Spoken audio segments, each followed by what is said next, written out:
오늘의 날주의 말씀 사도행전 5장 우리가 함께 읽은 본문의 말씀에서는 또 계속해서 이어지는 말씀에서는 참 어떻게 이런 일이 있을까 싶을 정도의 놀라운 사건이 일어납니다. 아나니아와 삽비라 부부가 거짓 봉헌으로 성령과 사도들을 속이려 하다가 하나님께 심판을 받게 됩니다.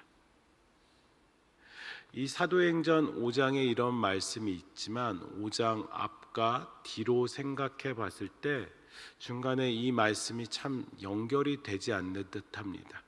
왜냐하면 사도행전 3장, 4장, 5장, 6장, 7장까지 오순절 성령 강림의 사건으로 교회가 폭발적인 성장과 확장이 일어납니다.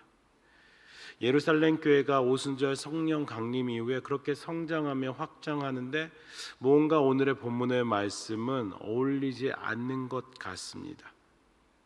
마치 하루아침에 물거품으로 만드는 것 같은 사건이 아나니아와 삽비라의 오늘 본문의 말씀입니다. 그것도 교회 외부에서 공격과 교회 외부에서 있는 것이 아니라 교회 내부에서 발생한 이 사건은 초대교회의 성장 확장에 큰 걸림돌이 될 만큼 긴장감이 주는 사건입니다. 3절의 말씀입니다. 베드로가 이르되 아나니아야 어찌하여 사탄이 내 마음에 가득하여 내가 성령을 속이고 땅값 얼마를 감추었느냐. 베드로 사도가 거짓으로 고하는 아나니아를 꾸짖습니다. 거짓으로 봉헌을 하는 그를 꾸짖습니다. 아나니아의 마음속에 사단이 가득하다고 합니다. 또 그의 행위는 성령을 속이는 행위라고 강하게 말하고 있습니다. 솔직히 말해서 저와 여러분들의 삶을 어쩌면 돌아봤을 때 아나니아의 죄는 그리 큰 것이 아니지 않나? 라고 생각하기도 합니다. 재산을 팔아 일부를 교회에 봉헌한 일은 어쩌면 참 칭찬받은 일입니다. 더욱이 당시 예루살렘 교회의 공동생활은 강제적인 것이 아니라 자발적인 것이었습니다. 그래서 재산을 팔지 않아도 신앙생활을 하는데 예루살렘 교회 가운데 공동생활을 하는데 문제가 전혀 되지 않습니다. 그러나 문제는 무엇입니까? 일부만 바쳤다라는 것이 아니라 거짓말을 했다라는 것입니다. 작은 거짓말입니다. 그런데 이것은 분명 큰 죄입니다. 이와 같이 아나니아의 거짓 행위는 초대교회에 큰 위기를 가져다 줄 수 있음을 4장, 5장, 6장, 7장 그 한 가운데 기록되어져 있습니다. 초대교회 성도들은 부한자들이 자기 재산을 바쳐 가난한 이들과 공유하는 공동생활을 했습니다. 왜냐하면 성도의 사랑을 실천하며 함께함을 통해서 천국의 무용을 누리려고 하였기 때문입니다. 그런 상황 가운데 아나니아와 삽비라 부부의 거짓은 용납될 수 없는 것입니다. 작은 거짓은 계속해서 다른 거짓과 다른 사람에게 퍼져나가면 초대교회가 와해될 수 있는 큰 문제를 야기시키기에 충분합니다. 작은 것이라도 분명 죄이기 때문에 그렇습니다. 그래서 사도 바울은 이러한 죄의 성질에 대해서 이렇게 말합니다. 고린도전서 5장 6절에 적은 누룩이 온 덩어리에 퍼지는 것을 알지 못하느냐라고 말합니다. 작은 것이라도 그 죄는 누룩과 같이 덩어리가 됩니다. 작은 것이라도 분명 경계해야 합니다. 이쯤은 괜찮겠지 하는 것들에 대해서 우리 믿는 성도들은 분명하게 영적으로 민감해야 합니다. 죄에 대해서 민감하지 않는다면, 죄에 대해서 경계하지 않는다면 어떤 결과가 일어납니까? 오늘 본문은 이렇게 말합니다. 사도행전 5장 6절과 7절의 말씀입니다. 같이 읽겠습니다. 5장 6절과 7절의 말씀. 젊은 사람들이 일어나 시신을 싸서 메고 나가 장사하니라. 7절입니다. 3시간쯤 지나 그의 아내가 그 일어난 일을 알지 못하고 들어오니. 죽은 아나니아를 성도들이 장사 지냅니다. 얼마나 많은 시간이 흘렀을까요? 7절에는 말합니다. 많은 시간도 아니라 3시간쯤 지나라고 말합니다. 3시간쯤 지나 그의 아내가 베드로를 찾아옵니다. 유대인들은 사람이 죽으면 보통 7일장을 합니다. 아니 최소 3일장이라도 합니다. 그런데 아나니아는 죽은 지 3시간 만에 장사를 치릅니다. 시신을 메고 장지에 가서 묻고 돌아오기에도 빠듯한 시간입니다. 그의 죽음을 애도한 사람은 없습니다. 아나니아가 어디에 묻혔는지 성경은 말하지 않습니다. 보통 유대인들은 자기 무덤에 묻혔는데 그런 증언이 성경에는 전혀 없습니다. 그저 3시간이라는 단서를 추측하건대 3시간 안에 갈 수 있는 곳, 갑자기 죽음을 당한 사람이 갈 수 있는 곳은 어디일까? 신학자들은 말합니다. 신학자들은 가룟 유다가 묻힌 나그네들의 묘지 아겔다마이지 않을까라고 말합니다.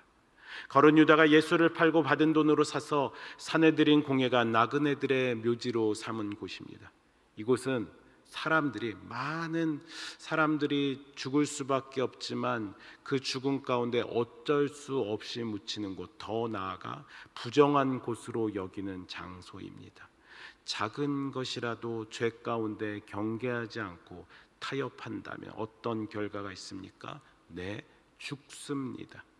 사람은 반드시 죽습니다. 그런데 이 죽음은 무언가 다릅니다. 행복과 거리가 먼 불행한 죽음을 아나니아가 당하게 됩니다. 그리고 그 불행한 육체의 죽음으로 끝나지 않는다고 우리가 잘 아는 히브리서 9장 27절에 말합니다. 한번 죽는 것은 사람에게 정해진 것이요 그 후에는 심판이 있으리니.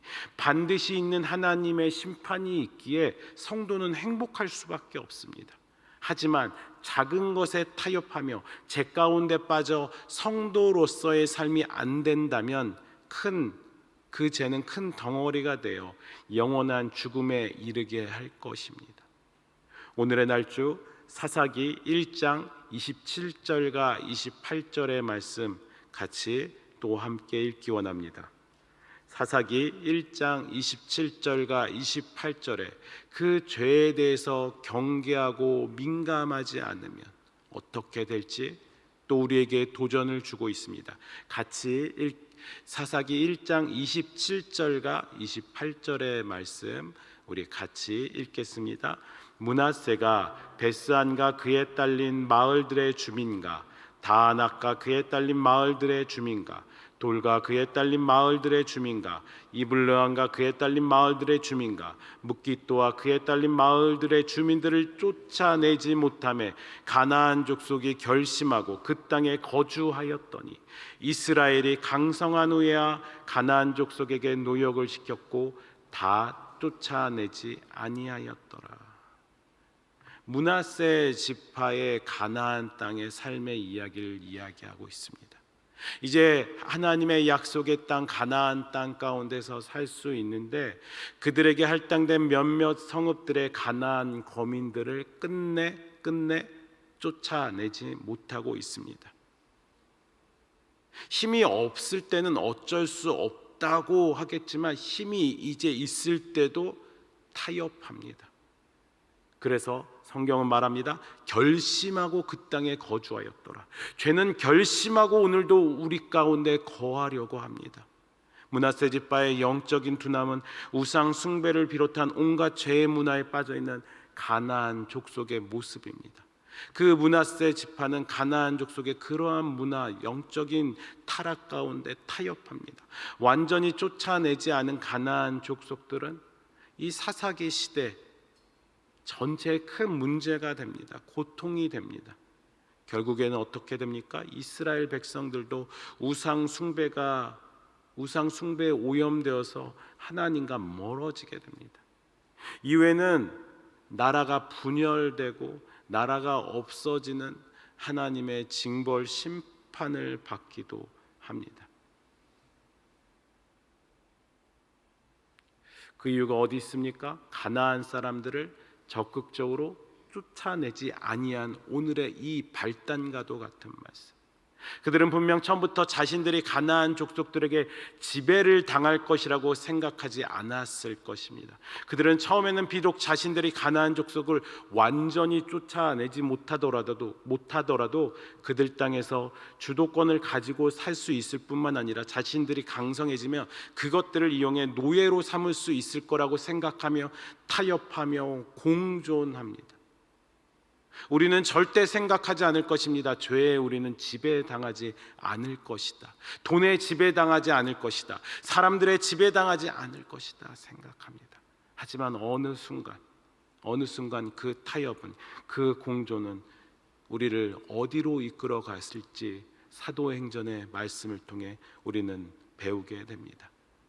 우리가 세상을 정복해야 할 우리의 사명을 망각하고 세상과 타협하고 이 영적인 전투에 머물게 된다면 우리는 패배할 수밖에 없는 연약한 죄인임을 우리는 기억해야 됩니다.